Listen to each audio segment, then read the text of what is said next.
నమస్తే, welcome to Andhraprabha. నేను Rahul. Present మనమైతే ఇక్కడ ట్యాంక్ బండ్ దగ్గర అంబేద్కర్ స్టాచ్యూ దగ్గర ఉన్నాం. ఇక్కడ కొంతమంది అయితే ఉన్నారు. వాళ్ళని అడిగి రేవంత్ రెడ్డి పాలన గురించి ఎలా ఉందని చెప్పేసి మరిన్ని విషయాలు అయితే తెలుసుకుందాం. అన్న నమస్తే. నమస్తే. ఎక్కడి నుంచి అన్న మీరు? మాది నల్గొండ డిస్టిక్ అడిదోలపల్లి మండలం. ఇక్కడ హైదరాబాద్కి వచ్చినాం ట్యాంక్ బండి దగ్గర. ఇప్పుడు మెయిన్గా ఇక్కడ చూడ్డానికే వచ్చిరా? ఇక్కడ కేవలం ఇప్పుడు రేవంత్ రెడ్డి పాలన స్టార్ట్ అయ్యి కాంగ్రెస్ ప్రభుత్వం వచ్చి దాదాపు 100 రోజులు అయితే పూర్తిగా కంప్లీట్ అయిందన్న. ఇక్కడ పాలన ఏ విధంగా ఉందని చెప్పేసి అనుకుంటున్నారు. మీ ఊర్లో ఉంటారు కదా, ఇక్కడికైతే చూడడానికి వచ్చారు. అక్కడ పాలన ఏ విధంగా ఉంది, అక్కడ ఉన్న నాయకులు ఏ విధంగా స్పందిస్తున్నారు అని చెప్పేసి చెప్పండి. ఇప్పుడు రేవంత్ రెడ్డి గల్లి చూసే మేము అందరూ ఓట్లు వేసి గెలిపించినాం.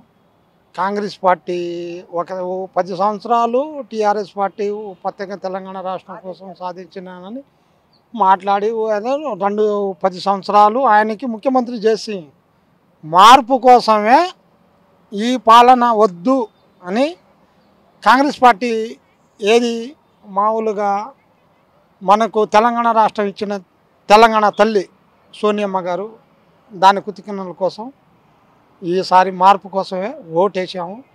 మనకు 6 గ్యారెంటీలు ఇచ్చారు కాబట్టి ఆ 6 గ్యారెంటీలని కాంగ్రెస్ పార్టీ ఖచ్చితంగా నెరవేరుస్తుంది. మామూలుగా ప్రజల్లో కూడా కాంగ్రెస్ పార్టీకి నమ్మకం ఉంది. ఇప్పుడు 4-5 గ్యారెంటీలు చేశారు. ప్రజలకి ఒకటి ఈ ధరణి కోసమే రైతులకి ఇబ్బంది ఉంది. ఈ ధరణి తీసేసి ప్రతి ఒక్క మండలాల్లో, ప్రతి ఒక్క జిల్లాల్లో, ప్రతి ఒక్క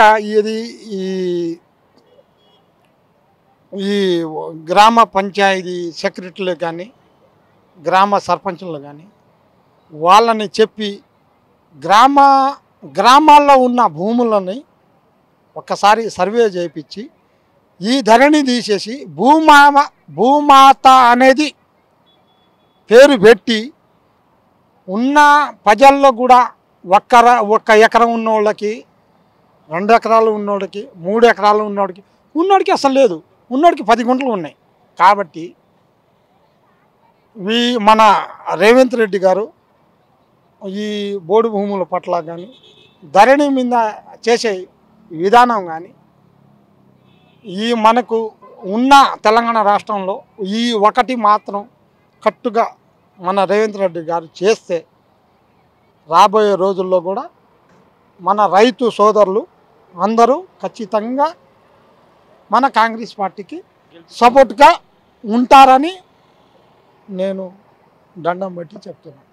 అంటే ఇప్పుడు మెయిన్గా మనం చూసుకున్నట్లయితే అన్న, ఇప్పుడు మీరు ఏమంటున్నారంటే 6 గ్యారెంటీలు అమలు చేస్తారు, బాగా చేస్తారు అని చెప్పేసి చెప్పుకుంటున్నారు. కానీ నల్గొండలో మెయిన్గా ఫ్లోరైడ్ బాధితుల సంఖ్య ఎక్కువ ఉండేది.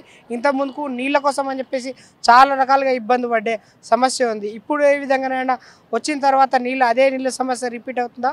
ఇంతకుముందు కేసీఆర్ పాలనలో ఉన్న విధంగా వాళ్ళు ప్రాజెక్టులు తెస్తారని చెప్పేసి చాలా వరకు అయితే కొద్దిగా ఇంటింటికి నల్ల ఈ విధంగా పథకాలు అయితే తెచ్చిర్రు. అదేవిధంగా నీళ్ళ సమస్యలు ఇప్పుడు మళ్ళీ తలెత్తున్నాయని చెప్పేసి మనం అనుకోవచ్చా? ఏది లేదు. ఇప్పుడు అంతకుముందు నీళ్ళ గురించి ఇబ్బందులు ఉన్నాయి. ఆయన కేసీఆర్ వచ్చిన కాడ నుంచి అవి నీళ్ళ గురించినే ఉన్నాయి. ఇప్పుడు కూడా మాకు నల్గొండ జిల్లాలో ఉన్న పొలాలకు కానీ ఏదైనా అనుకున్న టయానికి నీళ్లు ఫోన్లు చేస్తే వచ్చేదా? ఉన్న వర్షాలకు పండేది. ఈ సంవత్సరం కూడా లేదు. మాకు పంటలు లేవు. ఇప్పుడు ఉన్న బోర్లు ఎండిపోయినాయి, తాగడానికి నీళ్ళు లేదు. ఏది అవి గతంలో, ఇప్పుడు ఇవి జరిగే దాంట్లో పురాణం కాలంలో ఎట్లా ఉందో ఇప్పుడు కూడా అలాగనే ఉంది. ఇప్పుడు కూడా ఏం చేంజ్ కాలే. కాబట్టి ఇప్పుడు వచ్చింది ఎంత 4-5 నెలలు అవుతుంది కాబట్టి చేంజ్ అవుతుంది మనం చూస్తున్నాం అంతే. పురాణ కాలం ఎట్లా ఉందో ఆ కాలం అంతే ఉంది. వర్షాలు లేవు, మాకు పొలాలు కూడా ఇంకేం పడట్లే. వరి పొలాలు కూడా వదిలేస్తున్నాం పూర్తిగా. ఏది లేదు, ఇంకా తాగేదాన్ని నీళ్ళే కష్టంగా ఉంది. అది కూడా సర్పంచ్ ఎంతో అంతో ఏదో బయట నుంచి తెస్తుండే వాటరు తాగుతున్నాం, బతుకుతున్నాం అంతే. దానివల్ల స్నానం చేయడానికి కూడా చాలా ఇబ్బందిగా ఉంది.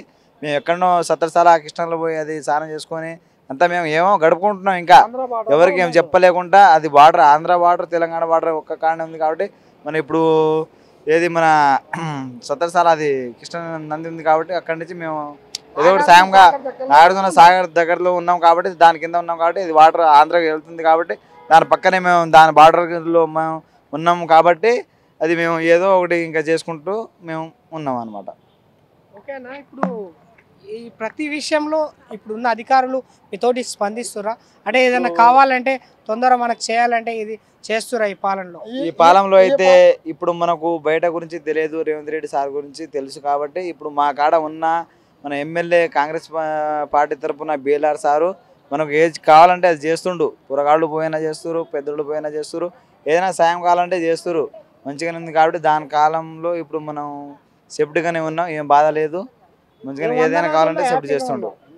ఇప్పుడు మనం వచ్చిన ఇప్పుడు ఒక 100 రోజుల్లోనే కొంచెం బెటర్, ఏం పర్వాలేదు. మెయిన్గా రేపటి నుండి లోక్సభ ఎన్నికలు రాబోతున్నాయి కన్నా, మరి ఎవరికి సపోర్ట్ ఇస్తారు? ఉన్న 17 స్థానాల్లో ఎవరు గెలిస్తే బాగుంటుందని చెప్పేసి మీరు అనుకుంటున్నారు? ఇప్పుడు 14 కాంగ్రెసే వస్తుంది, దానికి మొహమాటం లేదు. ఎందుకంటే దాని గురించి చెప్పంటావా? ఉదాహరణ క్వశ్చన్ అడుగు, నేను దాని గురించి చెప్తాను. అసలు 14 అని అంటున్నారు, అది ఏ విధంగా వస్తాయి అన్న? ఎందుకంటే కొంతవరకు తెలంగాణ తెచ్చిన అనే ఉద్దేశంతో కేసీఆర్కు సింపతి కూడా ఓట్లు పడతాయని చెప్పి చాలా వరకు అనుకుంటున్నారు.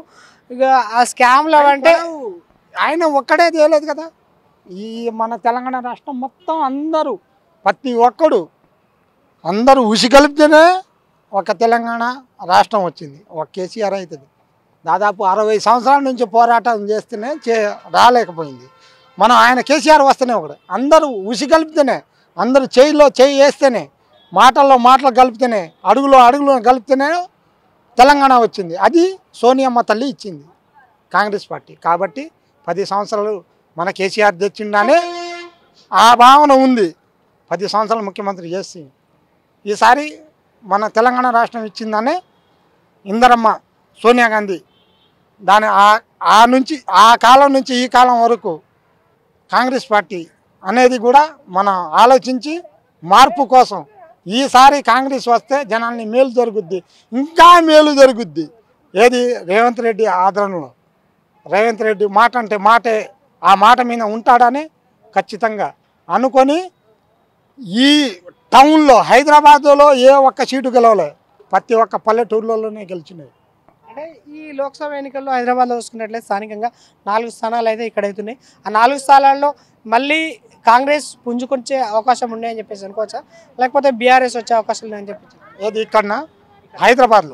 హైదరాబాద్లో కంపల్సరీ డెవలప్ చేశారు కాబట్టి అక్కడక్కడ మామూలుగా టీఆర్ఎస్ఏ వస్తుంది. కానీ పల్లెటూరులో అయితే మాత్రం 14 కంపల్సరీ, మక్కమాటం లేదు.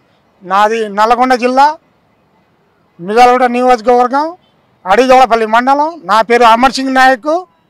14 కంపల్సరీ కాంగ్రెస్ పార్టీ వస్తుంది.